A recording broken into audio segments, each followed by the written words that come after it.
Hi everyone, Troy Sage here, and this is Real Estate Talk. In these episodes of Real Estate Talk on our podcast, we will be interviewing lenders, realtors, and about anything and everything to do with real estate. So stay tuned for this episode.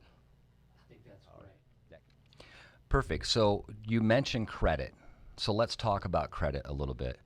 And I know we're talking first-time home buyers here quite a bit, but for any buyer, there are specific guidelines in place for minimum credit scores or FICO scores. Can we talk about that a little bit?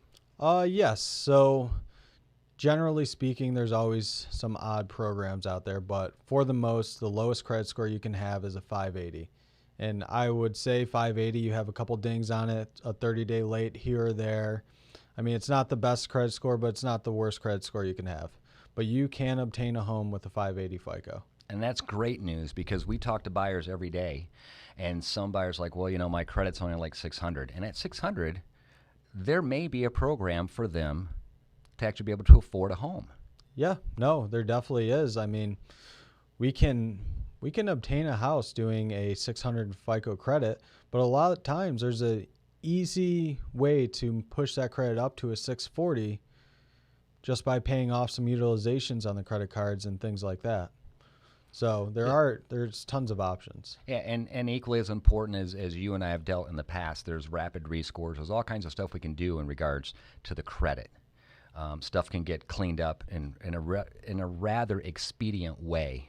I think a lot of the general public thinks, oh my gosh, I have 600 credit score and I can't ever afford a home. It's going to take me 2 or 3 years to do so. And in some cases it might, but in other cases, I know you worked with us on a couple of deals recently this year that they were right on the verge of not being able to afford it, and within a short period of time, we made it happen. Yeah. That's right. So one of the key things in working with a good lender like yourself is a buyer needs to reach out to you, be transparent, let you know exactly what they're paying on every month, and then you look at their credit, and from there you can walk them down that path to actually getting a loan and buying a home.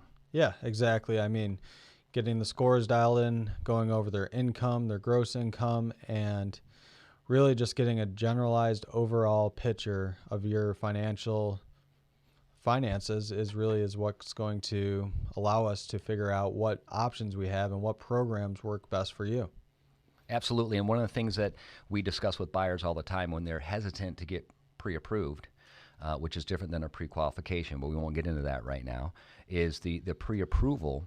If they're not approved for a loan, they're afraid to have their credit hit. Well, they wouldn't be approved anyways.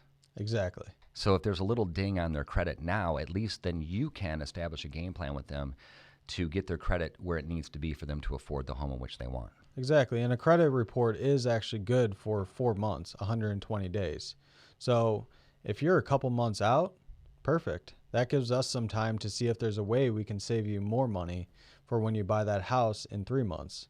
And we won't have to repull your credit and give you another ding. That's perfect. So it's establishing that game plan. Yep. Agents on my team and clients I've worked with hear me say that all the time. We establish a game plan and we attack that game plan. And it's never too soon to get qualified. So in regards to qualifications, this is Troy Sage with Real Estate Talk. If you have any questions, comments, or concerns, please reach out and email them or give me a call. I appreciate you watching the video. Please subscribe, and as always, make it a great day.